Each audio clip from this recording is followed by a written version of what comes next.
Eric Deters, the Bulldog, on Real Talk 1160. I'm going to give you St. Patrick's Day radio superbity a day early. Since St. Patrick's Day is tomorrow on a Saturday, which unfortunately is not today. If you are Xavier University, aren't you breathing a sigh of relief that you're playing Notre Dame today and not tomorrow? Good point. I mean, it'd be yeah. It'd be over. How does Notre Dame lose on St. Patrick's Day? I wonder if they ever have. I don't know. That would be the bad luck of the Irish. The bad luck of the Irish. I'm going to start out with a show and tell on today's day. All right. And we've got an Irish feel-good song for you today. But I showed this to my wife last night when we were watching the UK game when I was reading my New York Times. And I said, this is going to be my creative show and tell. And you can see this if you watch the video cast. But this is page A7 of the New York Times yesterday.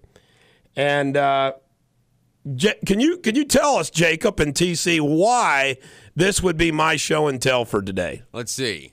Find your... Okay, the mic's in the way. Magic, okay. I'll tell you.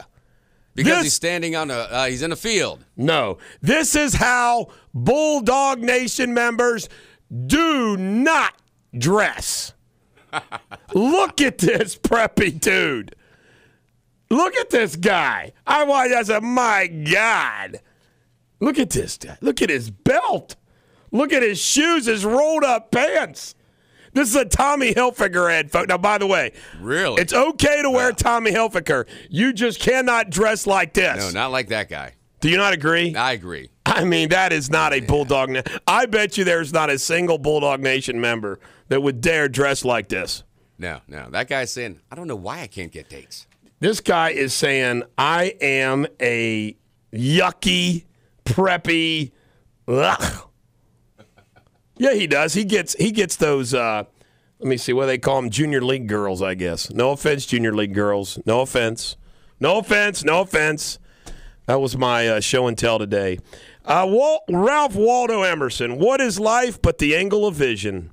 A man is measured by the angle at which he looks at objects. What is life but what a man is thinking of all day? This is his fate and his employer. Knowing is the measure of the man.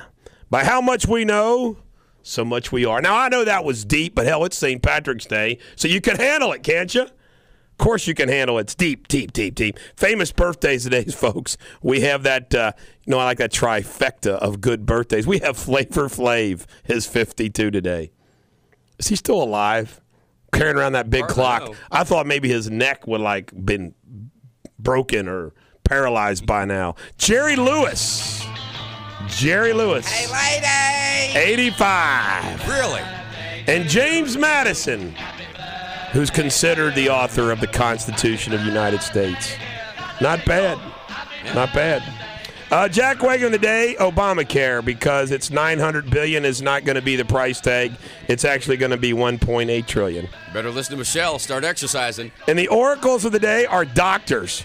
I tell you right now, folks, there's an article in the Wall Street Journal today, which I'm going to discuss. It's terrible what's happening to a doctor. If you're like a doctor, like holding your shingle out, you have no chance of making it. That's why all the doctors are joining hospital groups. In Northern Kentucky, TC, every doctor, I think, but maybe 5, is now owned by St. Elizabeth Medical Center. They own all the hospitals, all the medical practices. It's a monopoly. It's not good for medicine. It's terrible. It's not. And by the way, this is not because of medical malpractice lawsuits, folks. It has to do with the economies of practicing medicine relative to insurance and health care. Yeah. There's a big knot there, some correlation there, and there's a problem. Lenny Carboni is getting an oracle status today because he gave me a Bulldog ornament. A nice gesture. He dropped off a Bulldog. What, like a Christmas ornament? A hood ornament. Really? Yeah, Oh, okay. To put on my F-150 truck. There you go. I got a great joke. I'm going to start the day. It's St. Patrick's Day Eve. St. Patrick's Day Eve, we got to get you laughing right off the bat. Yeah. I'm going to do a lighthearted show, if you believe that or not, folks. I am going to be lighthearted. A 15-year-old Amish boy and his father were in a mall. They were amazed by almost everything they saw for the first time, but especially by two shiny silver walls that could move apart and then slide back together again. The boy asked, "What is this, Father?" The father, never having seen an elevator, responded, "Son, I have never seen anything like this in my life. I don't know what it is." While the boy and father are watching with amazement, a fat old lady in a wheelchair moved up to the moving walls and pressed a button, one of those little scooters, big fat woman on a scooter. The walls opened and the lady rolled between them and into the small room. The walls closed and the boy and father watched the small numbers above the walls light up sequentially. They continued to watch until it reached the last number, and then the numbers began to light in reverse order. Finally, the walls opened up again, and a gorgeous 24-year-old blonde stepped out from the same doors where the big fat woman had gone in. The father, not taking his eyes off the young woman, said quietly to his son, "Go get your mother."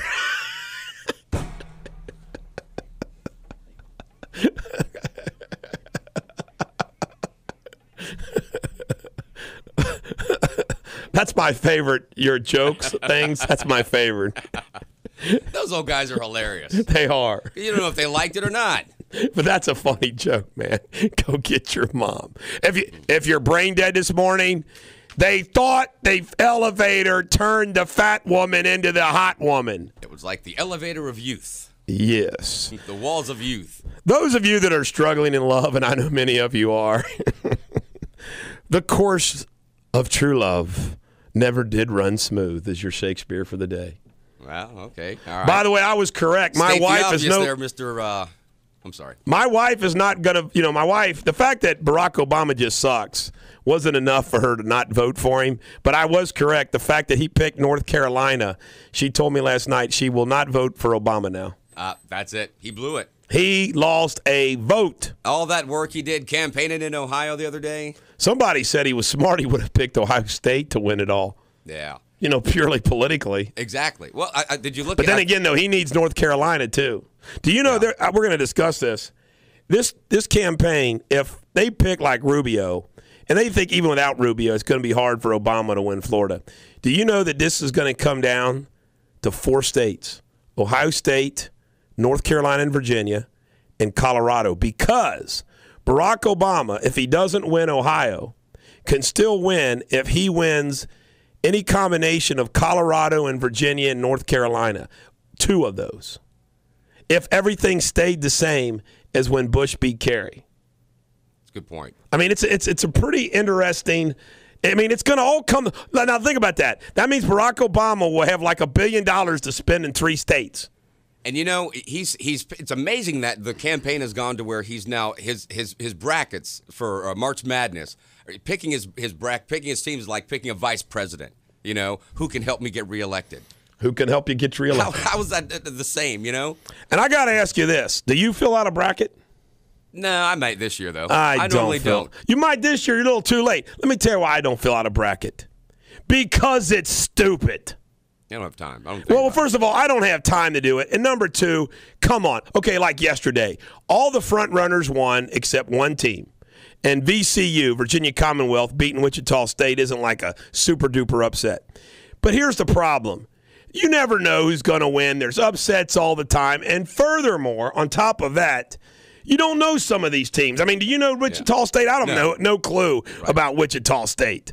So, now everybody's, it's fun, Bulldog. Get in the spirit. Well, I'm not going to get in the spirit. I like watching the games, but picking the brackets. And you know what? The person who always wins the office poll is some jackwagon who doesn't have a clue that just got luckier than you picking the brackets. Yeah. Well, on the other guy's sports show, Rick the Brick had a friend of his, a female friend, who picked her brackets strictly on how well she liked the team's uniforms and how cute their mascot was. Her bracket was almost identical to his, and he's like the sports guru. So what difference does it make? It's just the way it is. Yeah. It's why gambling on sports is wrong, and you shouldn't do it. A public service brought to you by Bulldog. Remember, because the messages that or the things that I say are not necessarily the views expressed by this radio station. I noticed that they began that after the Armed March comments. I don't know if there's a direct correlation or not. That's the radio version of what the vice president meant to say was. But before we get to sports, I only got 3 things for pop culture, so here you go. Rolling Stones, their 50th anniversary is 2013, and they're debating on whether to tour. Bruce Springsteen, his wrecking ball knocked off Adele after number 1 for 23 weeks. Wow. And 2 new movies out this weekend if you're not watching basketball. 21 Jump Street, good reviews. And Casa de Mi Padre, Will Ferrell, an Hispanic spoof. Looks hilarious. This is the Bulldog. Sports when we come back on Real Talk 1160. And remember, this weekend we kick off UC Bearcat baseball. Steve Jarnaghy will call the games. 12:30 pregame this Sunday, and then first pitch at 1 o'clock here on Real Talk 1160. And now, back to the Bulldog. This is the Bulldog, Eric Deters on Real Talk 1160. I will never cease to amaze me why clients lie to lawyers. They do. They think we're stupid. I got a text message from a friend and client this morning who was and I'm going to keep their name confidential. I'll even keep the county confidential. Who tries to tell me the story about how they were arrested for DUI last night. And it's like, this story is not true. I mean, I'm just telling you, I know this story cannot be true. And I'm like, why are you lying? I mean, why do they lie to a lawyer? Let me tell you something, folks. We cannot give you proper advice unless we know the truth. It's that simple. You know what I mean, Jacob? By the way, I'm going to dog all my clients that get DUIs. There is absolutely zippo excuse to get a DUI. If you are drinking, you should not be driving. Furthermore, don't listen to Steve Adams. I'm going to give Steve Adams jackwagon status. Steve Adams, that lawyer that everybody says, don't blow, don't blow, don't blow. That's the worst advice a lawyer can give. And you know why? You know why Steve Adams gives that advice? He wants to make more money on you when you refuse the breath test. Now, here is Bulldog DUI 101 in Ohio. I got to stress that it's Ohio because I think there's like 35 days left in Kentucky. Anyway, bottom line is you do want to blow if you have had 2 drinks or less. You blow away, and you know why? Because you're not going to be over the limit. And if you have had too much to drink, do not blow because you're going to just create evidence against you like Steve Adams talked about. But, folks, if you aren't drunk, and let's face it, folks, you know if you're drunk or not. You do. Blow, because all you're doing is getting an automatic license suspension for your refusal for the breath test. The other thing is if you're in a wreck. If you're in a wreck, don't blow because there's other consequences. But if I can say, I wasn't drunk. Well, then why in the hell didn't you blow in the breathalyzer then? Guess what? Because if you did, you may not get arrested. Or if you did get arrested on a low BA, we can help you out. And you don't have an automatic suspension. Terrible advice. It's been beaten into people around the tri-state. Never blow. Never blow. Bad advice. I'm telling you that because it's St. Patrick's Day weekend, and a lot of you guys are going to be out drinking. And you know what? You shouldn't get – I crack up at people. 2 DUIs, 3 DUIs? Are you kidding me? And it's all about the inconvenience. Oh, I didn't want to go back and get my car. Well, how the hell's the inconvenience now that you get a freaking DUI? Let me tell you why you know what? People die in drunk accidents. It needs to stop. You should not drink and drive, period. There you go. I wasn't planning on discussing that on the show. Are you ready for some sports? UK defeated Western Kentucky University 81-66. Let me lay it out there for you. They jumped up 10-0, then all of a sudden, Western Kentucky came back. It was kind of weird, and I was worried. and then Kentucky kicked their ass. Next up is Iowa State, who knocked off Connecticut, which I'm glad, because Connecticut beat UK in the Final Four last week, and I just didn't want to deal with the psychological effects of that. So UK plays Iowa State today at 12:15 p.m. on CBS. Now, listen, if you're in a car, you want to listen to Michael Savage. But if you're in front of a television, UC versus Texas at 12:15 p.m. Bearcats versus Longhorns ought to be a good game. Xavier versus Notre Dame at 9:45 p.m. tonight at CBS. My cousin Josh, I never go anywhere. He actually invited me over to his house to watch the game. You gonna go? I might go. Why not? I might go. The Bulldog. I said, well, you want to go? My wife goes, nope. So I don't know. I don't like going places on weekends without her. I don't know. Reds, LA 3. The Reds won. The Reds lost. But Cueto picked off 2 people. Did he? How many pitchers pick off 2 people in a game? That's pretty rare. I wasn't paying attention, I guess. In the NFL, Mario Williams, the defensive end from defensive end from Houston, went to Buffalo, 6 years, $100 million. Manning meets with the Titans owner for 8 hours yesterday. Apparently offered him a lifetime contract. Well, as old as Manning is, you know. And the UFC this weekend. See, some people forget about the UFC, not me. Martinez versus Macklin, 10 p.m. Saturday night on HBO, on Usher Sports. By the way, I got a really neat case yesterday. I like neat cases. In fact, I'm doing it for free. A very high-profile person has a stalker, and they have called the Bulldog to stop the stalker. I love that kind of thing. I feel like a fixer at times. Of course, when you're the head of a mafia, you know, you got more tools in the toolbox than the average lawyer. You know what I'm saying? We got more tools in the toolbox than the average lawyer. Yeah, that's right. You know what the Bulldogs Mafia is, don't you, Jacob? It's the enforcement arm of Bulldog Nation. So don't ever get out of line. Don't give me grief, all right? And how about my green wearing? I'm wearing a tie. I got a green tie on. I got to move the microphone off so we can capture it on the video. Does TC and Jacob get in the spirits? No. And also I have on the green Harlan County Green Dragons hat, which I bought about 25 years ago when I went to Harlan County with my mama.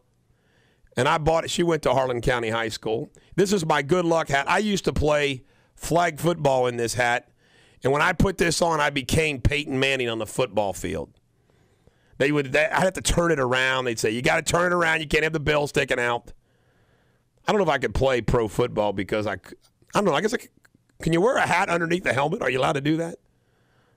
But this is my good luck hat. Harlan County Green Dragons. I think today I'll probably win $1 million case or something because I've got my Harlan. Maybe I ought to wear this hat every day.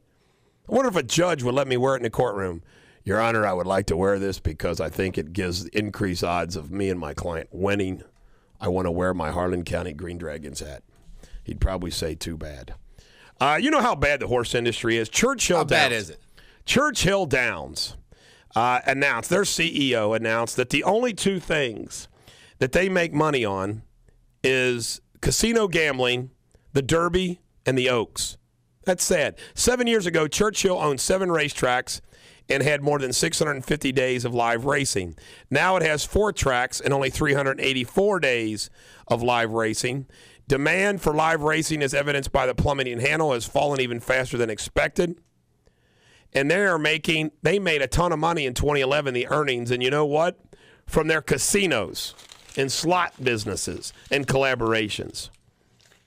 Oh, I love this song. Ladies and gentlemen, the American jury, we're going to play our St. Patrick's song when we come back, but listen to Rob Jungles. Throw it down on Real Talk 1160. I hate myself for loving you. No, you don't. Can't break free. Isn't that a sad thing when you can't break free? You don't have that self-esteem problem. Does everybody know the story of St. Patrick? Do you know the story of St. Patrick, Jacob? Hell no, you don't. Get an education. St. Patrick was a slave. He was a slave in Ireland. He escaped, and he went to Rome. And then Rome, he became cultured. And then he went back, and he went back. He took all those snakes out of Ireland. He did more than that, but he's famous for kicking all the snakes out of Ireland. How come there's snakes in the United States? How come we can't have a saint take the snakes out of the United States? Forever. Forever. I hate snakes. So do I. Smokey and Rick, do you have something at Ace Hardware that kills snakes? I do know Snake Away works, and if you don't sell Snake Away, I apologize. But I do know Snake Away works on snakes.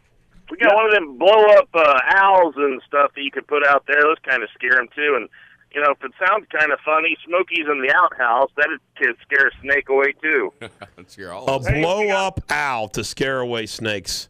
That's got to be a joke.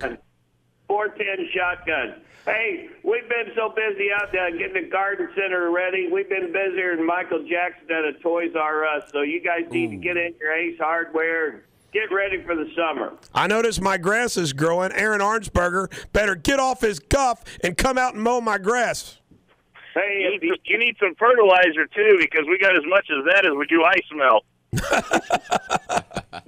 Is this not weird weather? I mean, like 78 degrees. I mean, this is crazy. But my guess is it helps you guys, doesn't it? Good for business? it sure does. And I mean, it was so hot yesterday, my wife had to knit me some shorts out of a case of ShamWows. Now, what are you guys doing for St. Patrick's Day in the Ace Hardware stores?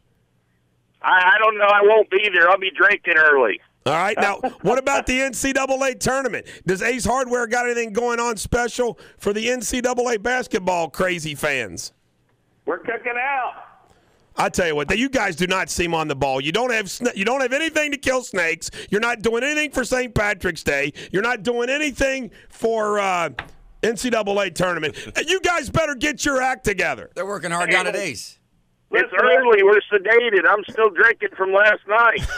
Yeah. Rick's Hungarian, but he becomes an adopted Irishman here today and tomorrow. So I'll be holding down the Ace Hardware store. Everybody, all the Ace Hardwares are ready to go. They got all your four-step programs. Right now's the time. Forceps. Yeah, it's not like that other program, but it keeps your lawn wonderful. And if you don't get your pre-emergent done now, between now and April the 15th, you're going to have a hard time kicking crabgrass butt. Well, So we don't want any crabs in our grass. It'd be bad. That's exactly right. Now, what are you guys going to have on your show tomorrow? It's for St. Patrick's Day. We do have one drink tomorrow, an Irish car bomb. An Irish car bomb. That sounds like something they'd sell in Dublin.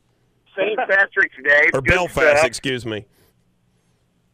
Yeah, got all kinds of weed to go on stuff. We got all kinds of growing, killing. It's, the dandelions are popping up here. I don't know about down there, but They are. We don't like dandelions. They're an ugly flower. Is there an anti-dandelion society, though, that, protests people killing dandelions? well, Smokey's kind of like that because he makes wine out of dandelions. I've never had dandelion wine. I could not imagine how terrible dandelion wine tastes, Smokey. After 2 glasses, it doesn't matter. That's good, man. So you guys pulling for UK or Cincinnati down there? I pull for both. I pull for UK, UC, Xavier. But I do want to tell you this. When it gets down to the nutcracking time, it's UK all the way. And we're going to avenge a defeat from the Indiana Hoosiers who got lucky on one shot. It was a good shot. It was a good shot, though. Who are you all rooting for? The Hoosiers. Who do you think? I know it. But, the Hoosiers, if they're lucky enough to get to the University of Kentucky game, we're going to blow them out. We got to have a friendly wager on that game, guys.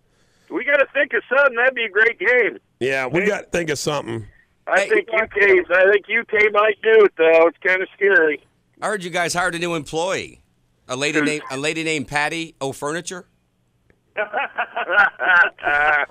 Oh, my gosh. You talk about us being slow. That's all I got. Yeah. That's all TC's got. That's it. He's been working hard on his green water commercial today. Hey, how's green water going at Ace Hardware? It's going good, buddy. Get you a bottle. We got this from Bob from Aurora. He says, drink some green water on St. Patrick's Day. Even though many Irish use green water as a laxative, it stunts the growth of leprechauns. Green water is green and it fits St. Patrick's Day color theme. Green water. Drink and squirt some out this Saturday. You got the job. Bob's great. We got to get him in here. Smokey Rick, when are you guys coming back to Cincinnati? Whatever you want, just tell us we'll get in the car, but you got to have something to drink for us when we get there. No, we got cases of the green water laying around here. Hey, Cases of green water. Hey, if you want to, why don't you come in and do an hour of my show with me on a Friday? All right, we'd love to. That'd be a lot of fun. Yeah, come in like next week or the week after on a Friday, and we'll have an hour of Smokey, Rick, and the Bulldog. That'd be a good time. We'll move these walls. We'll get that wall stretcher, and then Jacob will go get that wall stretcher, and we'll get these walls in line for you. I lost about 30 pounds. I lost about 30 pounds, so I can kind of get in there now. Are you kidding me? You've lost 30 pounds? Yeah. How'd you do it? How'd you do it? I've been exercising and eating right. God, the hard way. That's what I need to do. When are they going to invent the pill? I got 100 to go. What are you talking about? I just want a pill, man. I just want a pill. Give me the skinny pill. The skinny pill. Well, guys, I got to go. Happy St. Patrick's Day. Any final promotions for Ace Hardware? Yeah, we're giving away paint this Saturday and next Saturday. It's been 4 weeks of come in, ask for Clark and Kensington. You're going to get a free quart of paint. So get in there. Hey, that's on Saturday.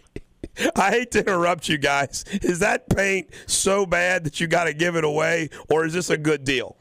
This is Two Fat Guys approved. It's real good. Ace Hardware is the only hardware store that owns their own paint factory. This is state-of-the-art paint. It's paint and primer, has low VOCs. You'll love it. Good. All right. Now, how about green paint? Do you have a special deal on green paint that's free? Any brand tomorrow. Green paint is free.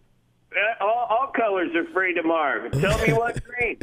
All right. Thanks, guys. The Two Fat Guys. They're funny. You got a green water bit? Well, we do have a green water bit.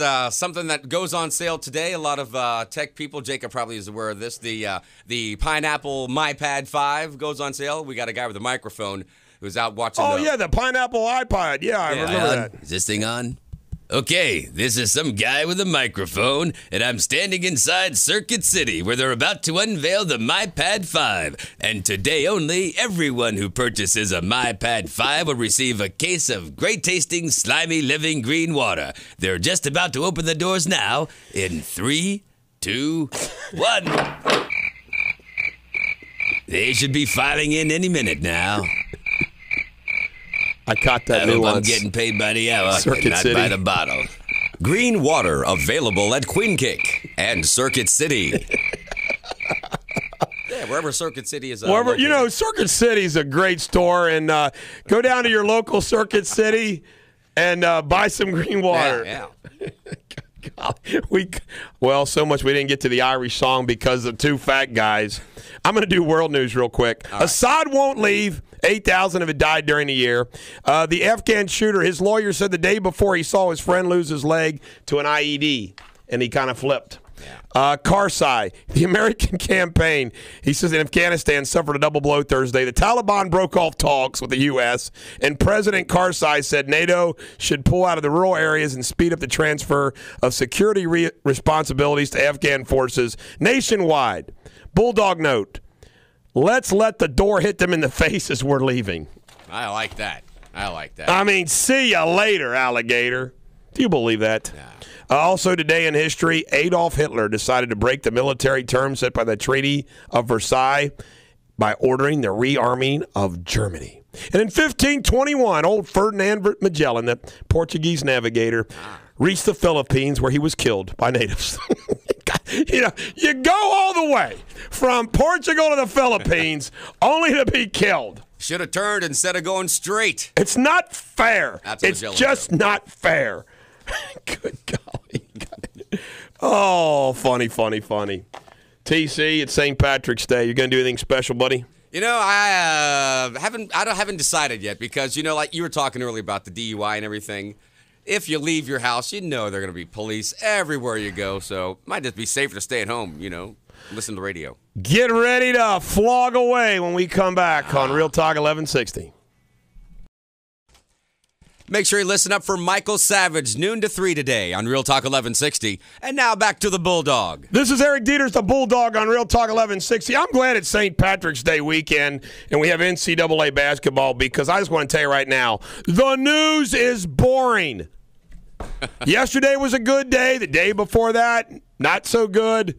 This morning, another bad day in news. Just ready to blow. Yeah. You know what? I'm Scotch-Irish. Yeah. I got Scotch-Irish blood. My Granny Crippen Staples' name was Patterson. And I'm Scotch-Irish and German. I get all my passion from my Scotch-Irish side, and I get all of my good work ethic from the German side. Now, you got to understand the Irish. My wife and her 2 sons went to Ireland this past year, and they came back and reported on their trip. And, it's an incredible country. They saw it all, did it all, and they say that everybody's just drinking. I mean, every street has a pub, and everybody's drinking all the time. And see, the Irish have a little bit of a inferiority complex. They don't like to admit it, but they do because they've been beat on by the Brits, English, and everybody's out to get them. But I can tell you right now, the Irish saved the world. If you ever want to read a great history book, read how the Irish saved civilization, and they did. The monks in Ireland wrote all the great works of literature, wrote them all, the Bible, everything, when the Muslims were taking over Europe and destroying everything in its wake. Guess what? The Irish and their monks saved civilization by writing everything down, copying everything, saving everything. They really did. It's a remarkable story in history. The Irish have guts, and their influence in this country is remarkable. They say that like 99% of the people that fought in the Revolutionary War were Scotch-Irish heritage.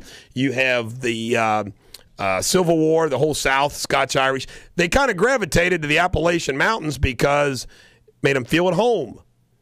But Andrew Jackson, Ronald Reagan, Patton, some of the great Scotch-Irish. The Webb, the Virginia senator, wrote a book about Scotch-Irish heritage. And I tell you what, it's a great book.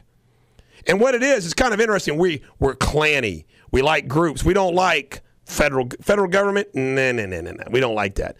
We like our tribal leaders. It's kind of built into us psychologically. And we're passionate. And Andrew Jackson, for example, he wasn't afraid to fight a duel. Kind of hot-headed. Was he? Yeah, Scotch-Irish. He was a kid when a British soldier asked him to shine his boots, and he basically said, "Kiss my butt," and took a sword across the face. Scar with him for the rest of his life. Wow. Defiant little Andrew. Did you know that bluegrass music has its roots, Scotch-Irish roots? Absolutely. Yeah. But see, I'm not going to play a boring song like Danny Boy. No. The pipes. If you want some good Irish music, it's got to be Dropkick Murphys or the Flogging Mollies. This is one of their more tamer songs, but it's a great song. Celtic. Enjoy, folks.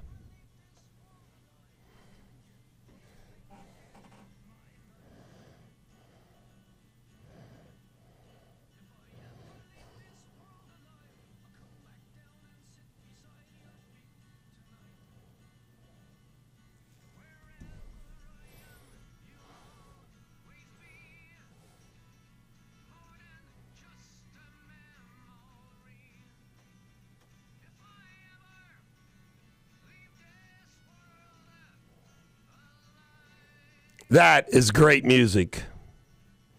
I know it's not your kind of music, TC, but it's great music. No, I like the mandolins in there, see? I like that.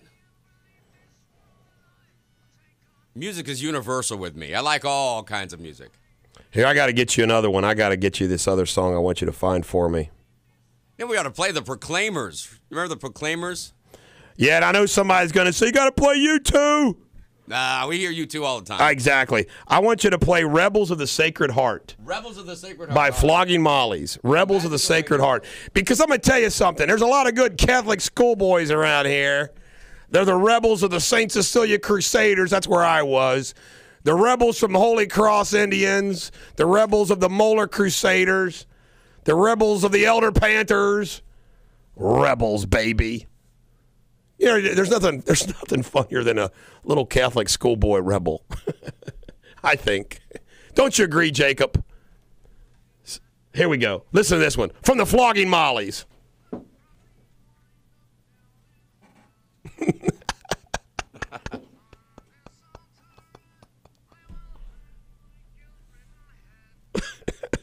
Catholics are all about guilt. 3 sheets.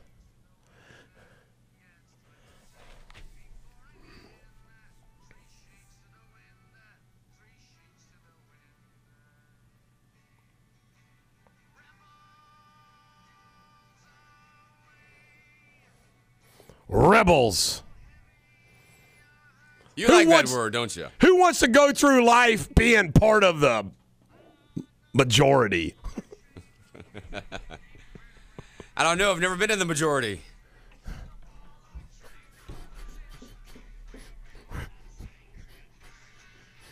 Yeah, baby! Now you're cooking with gas. There's some gas on that music. Yeah, baby.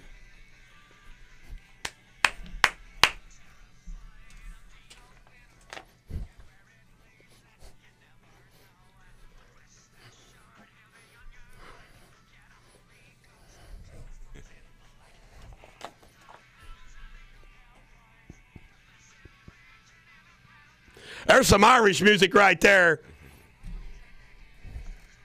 And they don't get DUIs in Ireland because they walk. You know, I'll tell you something. If you really want to celebrate St. Patrick's Day, you have to go to the University of Dayton. When I was in school, I was working at the radio station. I worked overnight. I'd get off the air at 6 o'clock in the morning, and I'd have to walk by McGuffey's. There's an Irish pod. Flanagan's. And one other bar. And on St. Patrick's Day, I'm getting off work at 6 o'clock. There's a line 2 blocks long. People waiting to get in the bar. It's incredible. Around the tri-state, folks, if you go to the Enquirer today, the Enquirer has a back page, has all the St. Patrick's Day parties going on, all the bars. Everybody's Irish today, tomorrow, Saturday. Can you imagine that? NCAA basketball and St. Patrick's Day. Boy, there's going to be a bunch of drunks. But don't drive, folks. Do not drive. Can you imagine owning a bar on campus, Notre Dame, or around campus? No. You're going to make budget for sure tomorrow. Speaking of drinking, this is a funny story, a science story. Guys, when your sweetheart says no thanks to sex, do you not back a few stiff drinks to feel better? Turns out fruit flies do pretty much the same thing. In Friday's issue of the journal Science, researchers propose a biological explanation for why "not tonight, dear" might lead to "give me another beer." If it proves true in people, it could help scientists find new medications to fight alcoholism. In that case, we can thank thousands of frustrated flies. One by one, these eager flies were put into a container with a female that had just mated and would violently reject further mating. Rejected flies were put in vials and given a choice of regular food or alcohol-laced food. They consistently went for the alcohol more than those that had just mated. So, ladies and gentlemen of the American jury, when she says no, just go on down to the bar and blame it on her no. Because you can say, honey, it's in the journal Science. You reject me, I got a drink. Yeah. We probably just helped out a whole bunch of men. That's right. We don't need AA. We need women step up. Step up to the plate and curb drinking. That's right. More cuddle time and you'll more cuddle get rid of time. alcoholism. There'll be less alcoholism, less drinking, less drunks. I love it. We've got a way to blame it on the ladies. Yes. When we come back, more Radio Superbity on Real Talk 1160. This is Eric Deters, the Bulldog, on Real Talk 1160. You know what life's all about? You know what life's all about? First of all, it would be an outrage if on this St. Patrick's Day we would forget the two greatest movies ever made, Boondock Saints 1 and Boondock Saints 2. They are the anthem for Bulldog Nation. So on this St. Patrick's Day Eve, we play you the theme song of Bulldog Nation as told in the opening scene of Boondock Saints 2.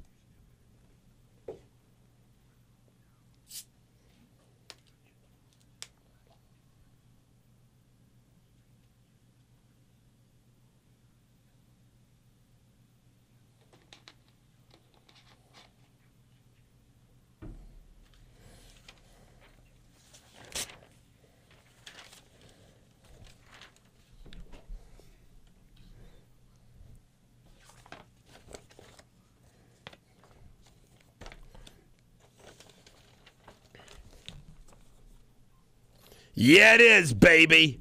And you know what happens? You know what happens when you're down and out? You get kicked in the teeth. You get kicked in the groin. You're bent over. You're in foreclosure. You just get laid off. Your world has crashed. Your wife's divorcing you. Your husband left you for a younger woman. Your kids just flunked out of school or got detention. Wow. You know what you do? You turn on your iPod to some drop kick Murphys, and you drop kick them back, and you begin again. That's what you do. You drop kick life with Drop Kick Murphys, a good Irish band. This is called I'll Begin Again. Just going to play a little bit of it because we're a talk show. That's rage there, baby. That's Irish rage. I don't even know what the hell they're saying. Doesn't matter. I just know it's a good song. With a name like Dropkick Murphys. Sounds like it should be a bar, though, doesn't it? Dropkick Murphys? Yeah. The only way you can top Dropkick Murphys is if you were called Dropkick O'Murphy. TC, we got some fan mail. I don't know what. I don't know why. But yesterday it was like tons of fan mail in email lists. Let me see here. This is from Alan. Riddle me this. As an average college hoops fan, I have not had time to fill out my brackets yet. But that white president has time to consult with his staff, make his picks, and record a TV show about his picks. Good point, Bulldog Nation. About our little Bobby Christina making out with her adopted stepbrother. Yeah. Bulldog Nation member Lisa, with two E's and an S, said, "You." But my ex thinks Ancestry.com is a dating website. Kabing! Double ooh. Double ooh. Ooh. Now, Richard, Bulldog Nation member, this is unbelievable, Bulldog. I am joining you from Kure, Japan, Kure. It is 8:20 p.m. You are loud and clear on RealTalk1160.com. Bulldog Nation member Richard. All right. You hear that? Bulldog Nation members from Japan. We are conquering. First, they had a tsunami. Now, they got Bulldog Nation. What would you rather have, Japan? Another tsunami or Bulldog Nation? Bulldog Nation member Melissa. Bulldog, your insights never cease to inspire me. Melissa, I got to give you Oracle status for that. And Richard, you too, from being all the way from Japan. Oracle status.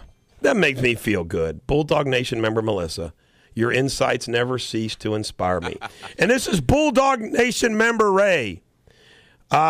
This is hilarious. Now, ladies and gentlemen of the American jury, I want you all to follow the example of Ray. Mr. Deters, I was receiving and enjoying your newsletter several weeks ago, and it just stopped coming to my inbox. What happened was his Constant Contact sucks, and we fired him and got somebody else, so Ray's back on board. I listened to your radio program at 11:60 a.m. in our factory. Right. Reception is poor until 7:45, so they're hearing this loud and clear. Please hold your rants against President Obama until then. I just love it. The company won't let me put your program on the intercom. How am I going to educate them? Ladies and gentlemen of Bulldog Nation, you insist that your employer put this show on the intercom or you're going to riot. I have an idea. Like Dropkick Murphys. Go ahead. If you can't find a radio, you can use the TuneIn Radio app, free on your iPhone, BlackBerry, or Android, or now on your new MyPad 5. That's right. You can listen to us at Circuit City. 24/7. You keep up the great work. We have only 8 months to wake up America. All the people talk about is sports. Shame. Not that sports is bad, but our country is more important. Your firm did a great job representing me in my moment of stupidity. Well, I'm glad we did. Thanks for all your help and great work. Bulldog Nation member Ray. Ray, you get Oracle status, and TC's got more Irish music for you. By the way, this is called the Proclaimers. Yeah, these guys are great. 500 miles. They Irish? Yeah. Oh, yeah, I love this song. These guys rule. This is a classic. Yeah. More Irish music for you on St. Patrick's Eve.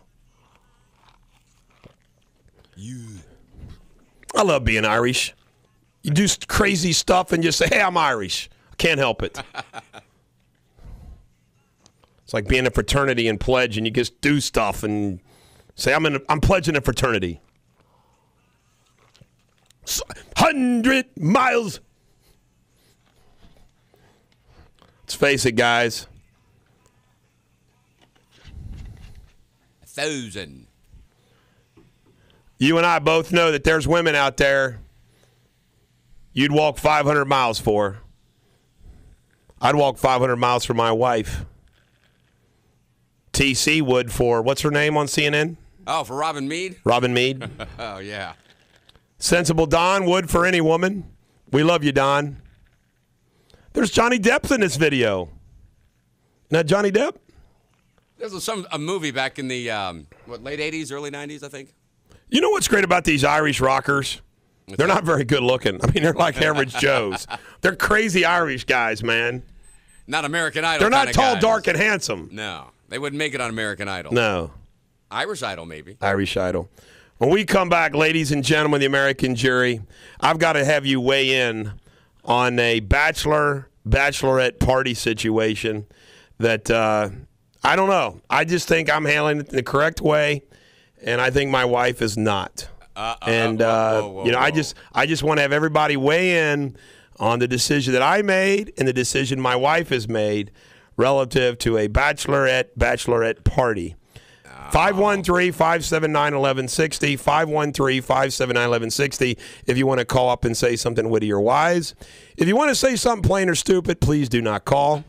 If you have some St. Patrick's Day thing you would like to share with us, we'd be happy for you to share with us. And, of course, after you hear about the bachelor party decisions that I made and that my wife made. And you know what? Most of you probably think that I'm the bad guy, that I'm the rebel, I'm the guy that you got to keep another eye on, You know what? Sometimes you got to be careful, don't you, TC? The quiet ones. The quiet ones. You never know. The ones that look like angels, act like angels. The ones that act like saints and look like saints. See, Mm-hmm. I think we all know how the story ends with this bachelorette party, But years ago, I'm sure that the whole bachelor party was a big guy's secret, and we all told our girlfriends and our wives, oh, no, we sat down and we looked at some high school pictures and we talked about sports, and that's what they thought was going on, right? Some guy leaked out what was really going on, and now we have trouble getting out to a bachelor party. It's funny you mentioned that because I went to a bachelor party one time where everybody said, no, there's no secrets here, no secrets. Everything guy can stay quiet. And what they did, the tradition in this group of guys I hung out with, they put a bowling ball chained to the guy. And he's sitting there with his pants off with the bowling ball in front of him, hiding his stuff. And some guy takes a video. He's videotaping the whole night's activities and lets his wife watch it, who's the sister of the bride-to-be. There was almost not a wedding. I can see that. Is that uncool or what? What was he thinking? Uncool. uncool. Definitely. By the way, I could have told the whole Bachelor story because you put up 1 minute, and then 3 minutes later, he put up 1 minute again. Did I really? Yeah. I meant to put up the 3 minutes. It's all right. It's funny. I'm just giving you a hard time. People are wondering, like, Bulldog, why didn't you just go ahead and tell us the story? Because I thought I only had a minute. Now I only have a minute, dude. Yeah. I got like 30 seconds. The producer takes the blame on this one. But anyway, when we come back, I want you to weigh in on it. You know, even if you, like, what's it called? Telepathic. Yeah, mental telepathy. You don't have to call. Just tell me what you think. Because I think I made the right decision and my wife has made the wrong decision. When we come back, the dilemma. A St. Patrick's Day bachelor's party, nevertheless. You could use the telephony also. Yeah, 513-579-1160 on Real Talk 1160. Make sure you listen for the Huckabee Report coming up at 8:30 this morning right here on Real Talk 1160. And now, back to the Bulldog. Eric Deters, the Bulldog on Real Talk 1160. The Irish gave us so much. They gave us St. Patrick's. They gave us America. They gave us potatoes. Think about that, folks. The potato soup, potato cakes, hash browns, French fries, mashed potatoes, baked potatoes, twice baked potatoes, scallop potatoes. Oh, Charlie. I mean, you can take a potato and do everything with it. Yeah, now you know something? Why do we call them French fries when they're actually Irish potatoes? That's a great point. And another thing they gave us one of the best prayers of all time, the Irish blessing. How do you beat the Irish blessing per prayer? Let me see if I can remember it. May the roads always rise up to meet you. The sun shine gently upon the sun shine on your face. Rains fall gently upon your fields. I know I got this all messed up. Sounds good, though. Until we meet again, may God hold you in the palm of your hand. His hand. I like that. May God hold. Oh, it's a great prayer. I'll get the exact prayer so I just bungled it, but it's a beautiful prayer. Yeah. It's beautiful. It's the best prayer in the world. In fact, when I have to offer a toast at times, I've used that before. Okay. It's a steady Eddie kind of thing, you know. Okay, the bachelor party issue. Here's the dilemma. Deal. All right, now my daughter gets married next Friday night, and she's getting married to a nice young man, all right? Now, I don't know why they do these things anymore. I thought they were out of vogue, but the bachelorette party and the bachelor's party. Now, I want to let you know that I don't even know if I was invited or not, to be very candid with you, but I think I was, but it doesn't make any difference. I am not going to go to the bachelor party of the guy that's going to marry my daughter. There is no way in hell. First of all, I wouldn't enjoy it. I'd be very uncomfortable. And second of all, he wouldn't enjoy it. My son, my stepsons, and he wouldn't enjoy it. I mean, standing around with your father-in-law to be there. You know what I'm saying? So am I not right, folks, that you don't go to the bachelor party of your son-in-law to be? Now, if it is your son, different story maybe. But I'm not going to. Now, my wife, meanwhile, who, by the way, she gets mad when I say this. She's the most non-obnoxious woman that I know. And by the way, she gets mad when I call her Martha Stewart, but she's pretty and she's not a wench like Martha Stewart. She's doing everything for the wedding. I mean, she's making the centerpieces. She's making the flowering. She's making the dresses. I mean, she's doing everything. I mean, it's incredible. Well, anyway, this is funny. She's going to the bachelorette party Saturday. I'm like, you are? I said, what are they going to do? Are they going anywhere? She goes, they're not going anywhere. I said, well, why are you going then? I said, I cannot believe, because she never goes to any of these kind of things. She goes, I mean, she never wants to even go out, which is fine with me because I don't like to go out. We're homebodies. We go to dinner and a movie, and we're at home. That's it. Anyway, she says they're going to have, oh, my God, I can't believe I forgot. What's the name of that famous female toy, pure romance party? It's a pure romance party, okay? Well. And I'm like, are you kidding me? Let her go, man. And no. She goes, I'm not going to buy anything because that's not her thing either. Okay, she might get some ideas. And by the way, I'm glad about that too. Because maybe this is TMI, but I'm just telling you, I'm not into all that crap. Toys, you can keep them. Anyway, bottom line is, she's going to the bachelorette party, and I'm giving her grief. I said, well, I'll just stay home and work then. Oh, wow. She goes, I'm not going to be out late. I said, I still cannot believe you're going. She goes, well, I was invited. And I said, I don't care if you were invited. Man, you're going to a bachelorette party where they're going to have pure romance toys. I'm ashamed of her. Now, do you not want her to go because you don't want her to go, or do you No, just let me think tell it's you a bad something. idea? Let me tell you something. It's just fun to talk about on the radio. In all seriousness, I could care less if she goes. Because usually it's the other way around. Usually, it's the woman who's upset. I can't believe he's going to. And that like bachelor tonight, like my cousin Josh invited me over to watch the Xavier game at Notre Dame at his house, and she doesn't want to go, but she goes, "You can go." I mean, so she doesn't mind me going. Yeah. But I just think it's funny. She's gonna go pure romance. Now, I mean, I would be now. Can you imagine sitting there with your future son-in-law at a pure romance party, checking out the? Yeah, there's some things. Ignorance. My is daughter, bliss. shame on her. Well, in this I'm publicly situation- shaming her having a pure romance party. Now watch next Friday, or your wife will come back and she'll be like, "Hey, By the got way, an I'm, idea." I am walking her down the aisle. There you go. That'll be. You know what? I'll bet you $100 I cry. Yeah. I'm a wuss when it comes to that stuff. It's your girl. I understand. My little girl getting married. She's already had a child. So, she did it backwards. But It's all right. You love them anyway, folks. And little Riley, gosh dang, I watched her an hour by myself yesterday. Yeah. And she fell asleep on my chest. Oh, my gosh. I tell you right now, they all say this. Oh, when you get grandkids, man, they're all right. I tell you right now. My granddaughter, I look at her and say, I'm going to spoil you so bad. Softens you up, doesn't she? My God, my granddaughter, and she squints and smiles. I'll do it on video because she goes, she sees me, she squints and gets all excited. I'm her pop. Man, the dichotomy of you going on a rant and being Bulldog and then going home and being Grandpa. Oh. Man, that's just It's a paradox. Yes, it's a paradox. Ladies and gentlemen of the American jury, we do have to cover a few things in politics. And we mentioned this a little earlier. George Bush got 286 delegates to Kerry's 251. By the way, the magic number is 269. For a Republican to win, he must do the same or close to the same. If Kerry had won Ohio, he won. Based on the way the states stack up, it's really simple. The GOP must win Florida and Ohio. Yet, if Obama wins North Carolina and Virginia, he would also win. So the GOP has to win Florida, Ohio, and then must win 2 or 3. And this is where the battleground is: North Carolina, Virginia, and Colorado. So if Barack Obama loses Florida and Ohio and wins North Carolina and Virginia and Colorado, any 2 of those 3, he will still win. So you think about all that money. Now you have to understand, like Mississippi, Alabama, guess what? The GOP is going to win them. Barack Obama and Romney are not going to campaign in those states. It's not going to happen. New York is going to go to the Democrats. Romney will not.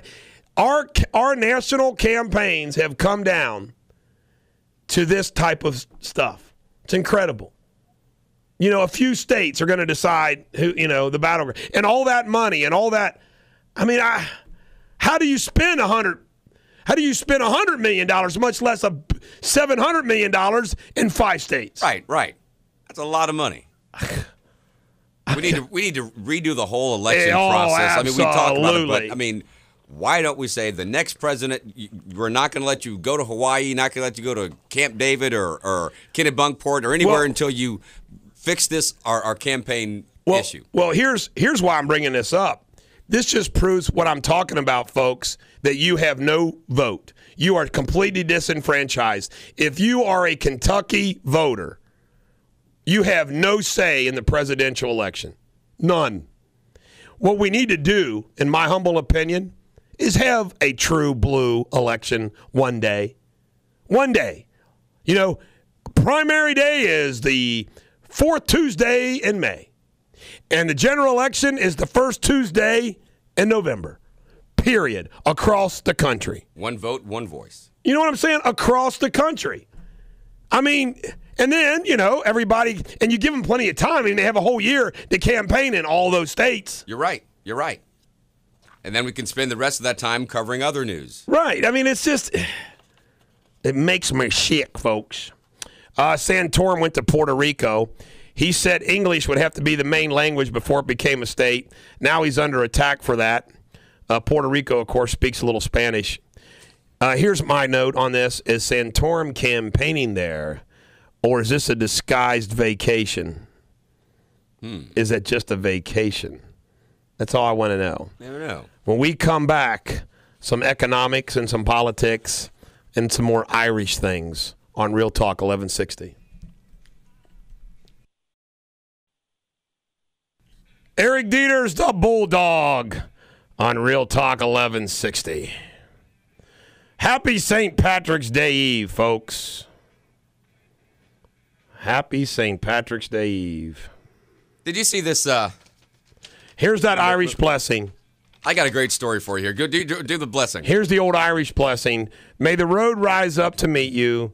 May the wind always be at your back. May the sun shine warm upon your face and rains fall soft upon your fields. And until we meet again, may God hold you in the palm of his hand. That is an awesome prayer. That is. But go ahead. Give us what you got. It's a funny story. This was about a week and a half ago. A British furniture retailer was banned Wednesday from using an old ad claim where they the name of the company is Sofa King, and they advertised that their prices were Sofa King low. Okay? UK advertising watchdog, the Advertising Standards Agency, in its ruling said Standards. We need standards. Standards, yes. The ad strapline could be interpreted as a derivative of the F-bomb. Their prices, say it slowly, their prices were Sofa King low. Jeez, old Pete. Sofa King low. Sofa King low. That's what an old joke. Cha-ping! Isn't that great? It's a good one. Hire that ad agency. It's a good one. I like that. Creativity. I like creativity. Let me see here. Fossil fuels dropped by 6% under Obama, according to the U.S. Energy Information Administrator. This is on federal lands. That's pretty interesting, isn't it? I haven't shared a history story with you. I got to share a history, and I'm going to do it about Andrew Jackson because Andrew Jackson is Irish. An Irishman. It was a cold day in Washington on January 30th, 1935. As President Andrew Jackson made his way from the White House office to the U.S. Capitol building to pay his respects at the funeral of a congressman who had passed away. The Capitol Rotunda held a crowd gathered in hopes of getting a glimpse of the president. One of the onlookers, however, held malice in his heart. Richard Lawrence, a young drifter, had 2 pockets full of pistol.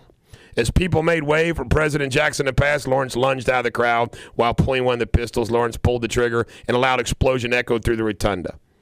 For a tense moment, everything fell silent. Nothing happened. The bullet never left the gun, a misfire. Jackson, a crusty old soldier with quick instincts, went after Lawrence with his walking cane. Lawrence managed to back away and produce the second pistol. At close range, aiming for the president's heart, Lawrence squeezed the trigger again. Another misfire. Some men from the crowd, including Davy Crockett, the Tennessee congressman, tackled Lawrence and held him on the ground. Jackson continued flailing his cane, trying to crack the would-be assassin's skull. His aides had to pull him away and whisk him back to the safety of the White House. The president was safe. The attempt had failed. Andrew Jackson dodged the bullet twice.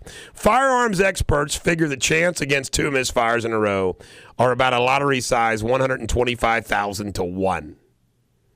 At his trial, Richard Lawrence, an unemployed house painter, was deemed insane. His motive for attacking President Jackson, he said, was that he, as the rightful heir to the British throne, wanted to punish the president for killing his father 3 years before. The story made absolutely no sense. A jury found Lawrence not guilty of attempted murder for being under the influence of insanity. Richard Lawrence spent the rest of his life in an insane asylum. And Andrew Jackson, of course, left the White House with 0 debt, Glenn Beck. Knock, knock, Glenn Beck. Okay, mistreated the Indians. That was bad. Shame on him. So did every other president. Guess what? 0 debt, Glenn Beck. He also defeated the Second National Bank, and he wanted more community banks. Glenn Beck. I like taking up for Andrew Jackson because I could out-debate Glenn Beck on the Andrew Jackson issue because the facts are on my side, and I know the facts. You're just a big Drew fan. That's what it is. I am a big Drew fan. He belongs on another Mount Rushmore. Now, here's a guy that I think, I have to admit, we all know that he's lighting loafers. By the way, that's okay, I guess, in today's politically correct world. If he's not lighting loafers, I apologize. I think he's a little weird. He was busted for wearing women's clothes with, I think, a hooker when he was talking to Clinton on the phone all the time. He was a little weird dude. That's Dick Morris. But Dick Morris has grown on me because unlike Karl Rove, I don't know. I like Dick Morris. I don't like Karl Rove. I think Karl Rove is a conniving scumbucket. Yeah. Dick Morris is just a smart guy, female dressing weird guy, but I still think he's smart. Yeah, he is. This is from dickmorris.com, which has become a site that I regularly check out. He quotes this guy named Hussman, not the potato chip man. Hussman notes that this adjustment in 2011 and 2012 was far more extreme than any previous year since the 1960s. Had the standard adjustment been used instead of the souped-up figure BLS applied, the total number of new jobs created in January would have been 60,000, not 225,000. Now get this. Hussman points out, moreover, we've had a remarkably mild winter in the U.S., particularly in January, and it's clear that this has favorably affected both construction and retail activity. Ironically, however, nothing in the seasonal adjustment actually adjusts for this purely seasonal effect. He continues. This is reality right here, folks. The stable unemployment rate fantasy is also based on a steady decline in the number of people in the labor force, we knew this, despite population increases. The current number of people in the labor force, the denominator in determining the unemployment rate, is the lowest since 1981. Economist Peter Morokai writes that if the adult participation rate was the same today as when Obama became president, unemployment would be 11%.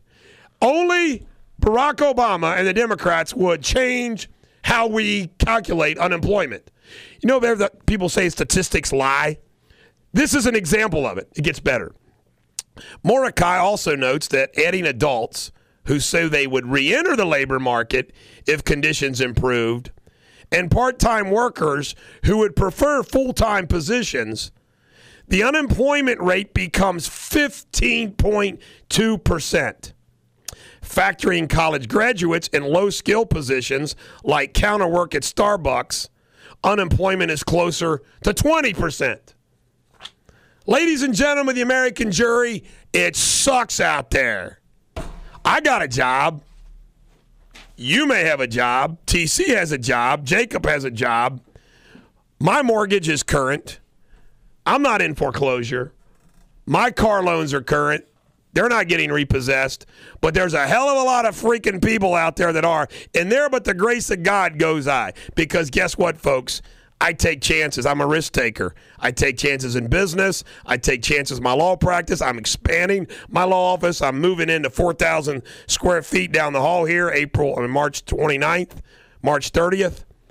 I mean, I'm a risk taker. I mean, there is no illusion that something could happen to me and I'm in the same boat as everybody else that's out there hurting. But you got to think about it is an insult. It's an insult for them to play games with the unemployment rate and act like it. There's an old saying in the country, TC. Yeah. Don't pee on my leg and tell me it's raining. Go ahead. No, you're expanding. You're doing well. That's great. Think about all the small business owners who would love to expand, would love to hire a couple more people, but they're not sure what's going to happen 6 months or a year down the road. Can't get a loan. Can't get a loan. Can't get a loan. Don't know what is the current administration. Are they going to be in for another 4 years? We have somebody new. Right now, I'd be afraid to expand, to make any kind of move. And I think a lot of people that possibly could hire people are in the same position. And nobody, I know people that are well off can't get a loan because it's the banks no longer lend based upon collateral. It's all based upon income stream, the ability to pay it back. So if you're worth $10 million, and let's say you're retired, so all you're getting is a Social Security check, and you own $10 million of real estate, a bank won't lend you $100,000. Really? Mm-hmm. Because you don't have the liquid assets. How are you going to pay it back on your Social Security check? Right. They will not lend you $100. You got $10 million in assets, and you want to borrow $100,000 and you're getting Social Security, that bank's not going to lend you that money. There's something wrong with that. There's something wrong with that. Really wrong with that. The world is falling apart around us. We need an armed revolution. But this St. Patrick's Day, so, by the way, when we come back, I think I'm going to tell another history story because it involves the Irish in America. And if you've heard this story before, I apologize, but you're still going to enjoy it. It's called the Battle of Limestone Ridge. If you've not heard the Battle of Limestone Ridge, you're going to love the Battle of the Limestone Ridge. It involves the Irish in America in 1868. Gotta love, the Irish were coming off. Did you see that movie? Golly, I forget the name of the movie. The Irish are coming off the ship, and the Union generals are signing them up to fight for the Union as soon as they get off the ship. Really? Come over here. Wow. Next thing you know, they're in Gettysburg. A serious Getting draft. shot at like, why did I come to this country? We come back. More Radio Superbity on Real Talk 1160. Remember, Laura Ingraham comes up next right after the Bulldog here on Real Talk 1160. And now, back to the Bulldog. This is Eric Deters, the Bulldog on Real Talk 1160. By the way, Mitt Romney, his campaign is running out of a little bit of money. He had to stop and go to New York and raise $3 million. He's cutting costs, laying off people. Kind of ass backwards, isn't it? You're in front, gearing up, but they have to cut costs. He's with Bain. That's what he does. You know who's the culprits behind these long, crazy, extended primary? The political operatives that make all the money. The pollsters. Look how much money pollsters are making. Look how much money television gurus are making. The commercial makers. Look how much money the television stations are making. I mean, it's incredible. And by the way, they increased the rates for the politicians, folks. They increased the rates. Do we have an Irish candidate? Okay, Ron Paul, Rick Santorum, Mitt Romney's got to have some Irish. It's got to be. That sounds a little Irish to me. Mitt Romney, Irish or English? Newt Gingrich. Newt Gingrich. Newt looks a little English. He looks a little English. Newton. You know what? John F. Kennedy. Santorum, of course. JFK, the Irish Catholic president, who makes Santorum puke. See the Catholic vote. See you later. See the Irish vote, Santorum. You don't talk bad about JFK. Yeah. There's one statement I'm sure that you guy don't would love to pull take on back. Superman's cape. Right. You don't spit in the wind. You don't pull the mask off the old Lone Ranger, don't mess around with JFK. That's right. That's it. Or Bulldog Mafia, because we'll come get you. We're lurking in the bushes when you least expect us. All right, Limestone Ridge. I love this story, and I'm going to use this in the backdrop of what I'm always talking about, crappy movies. Now, Jump 21, it's a Jump Street. Yeah, Jump Street 21 comes out. 21 Jump Street. 21 Jump Street. They say it's pretty good. They say it's funny. Will Ferrell has a movie coming out this weekend. It's a spoof, Hispanic spoof. He plays the son of somebody losing their ranch in Mexico or something. And then there's another movie, Life According to Jeff or something like that. And I just want to say this, folks. They make so many bad movies. And this story I'm about ready to tell you, I'm going to tell it so well that you're going to see it up on the big screen as I tell it. And there are countless stories like this that ought to be movies. And the story I'm about ready to tell you, you could go either way with it. You could go with it from a serious historical perspective, or you could go with it as a comedy. But what I'm about ready to tell you is true. All right, in 1868, the Civil War was over, and many of the Irish, most of the Irish, fought on the side of the Union and the South. The Irish did their job, buddy. But anyway, in Buffalo, there was a group of Irishmen in a bar drinking one night. And, of course, as you know, the Irish are always upset about what England has done to them historically and everything else. So in 1868, Ireland was still under the thumb of the Queen. So these drunk Irishmen, so was Canada. So, because it was part of the empire, The British Empire, by the way, at one given, is still the greatest empire of all time on the face of the earth, greater than the Roman Empire. I mean, you're talking about the sun never set on it. That's what they had. Canada, they had India, they had Africa, they had the island itself. I mean, Great Britain. So anyway, these Irishmen in Buffalo, New York say, you know what? Let's do this. Let's invade Canada, conquer Canada, and hold her ransom for the freedom of our motherland, Ireland. So they kept drinking. They kept talking. It was like 700, 800 Irishmen decide to invade Canada. So what do? They cross Lake Erie, and they invade Canada. They're on Canadian soil with guns looking for a fight. Well, they encounter a fight of some Canadian Mounties in an area that's known as Limestone Ridge. So there on Limestone Ridge, a battle breaks out. And guess what? The drunk Irishmen don't fare very well, and they retreat. They retreat back across Lake Erie, several of them dying, many barely escaping. Well, the federal government was not very happy about these Irishmen invading Canada on their own. And in fact, it has gone down in history as the first and only time that a group of Americans have invaded a country on their own. Leave it to the Irish. So anyway, the federal government, instead of just saying, all right, boys, we know you're a bunch of drunk Irishmen and we're going to just let it go. No. Typical government, we got to prosecute somebody. So they begin the prosecution of these poor old Irishmen who all they wanted to do was to save the motherland from England. So they prosecute them for treason. Guess, I'm not making this up, folks. Guess who is their lawyer? Eric Deters. I wish I would have. Grover Cleveland. Really? The future president of the United States represents the Irishman in Buffalo. And guess what? The verdict comes back. Not guilty. Can you say jury nullification? There must have been a lot of Irishmen on the jury. So they're acquitted. Now, ladies and gentlemen of the American jury, you tell me, next time you go to a crappy movie and you're sitting there watching a crappy movie, you remember the Battle of Limestone Ridge and say, Bulldog's right. That would be a great, think about that, TC. You could make that like a true story, historical movie, or you could make it a comedy.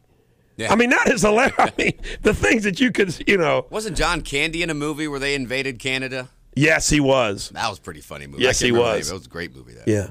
But I just love that the Irish decided they were going to hold Canada ransom and get the motherland back from England. That's good. By the way, though, just so you know, there is good reason. If you know anything about English history and Irish history, there is good reason for the Irish to be mad at Mother England. I mean, they have been persecuted. They were let to starve before.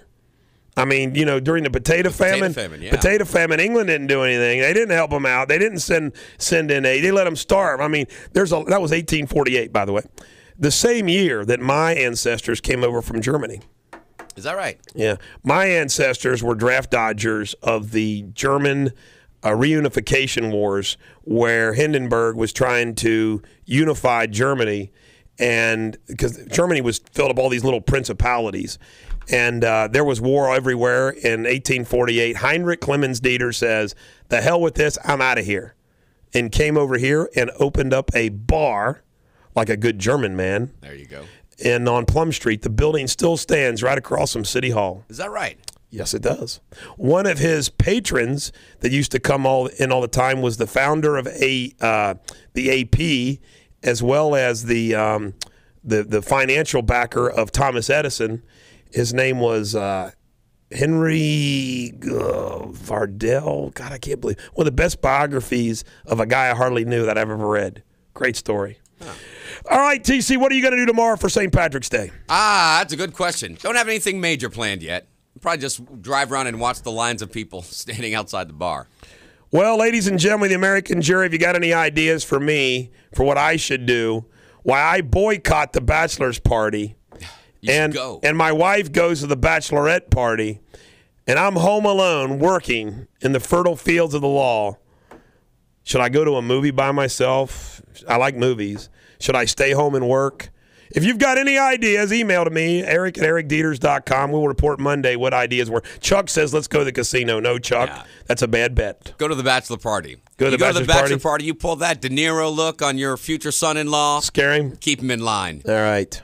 Every dog has their day. I hope tomorrow is yours. Remember, do not drink and drive. And have a great St. Patrick's Day.